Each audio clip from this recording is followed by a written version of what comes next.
జీవితంలో ఓడిపోవడం, మోసపోవడం, చెడిపోవడం, పడిపోవడం అంటూ ఏముండవు.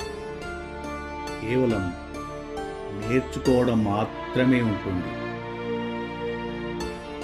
కొందరు ఓడిపోయి ఎలా గెలవాలో నేర్చుకుంటారు.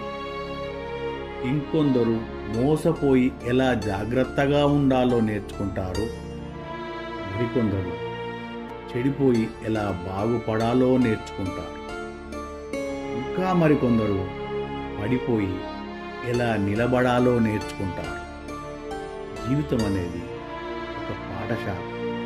ఇక్కడ నేర్చుకోవడం మాత్రమే ఉంటుంది. ఆటలో మాత్రమే గెలుపోటములు ఉంటాయి. కానీ జీవితంలో నెగ్గడం, నేర్చుకోవడం ఉంటాయి.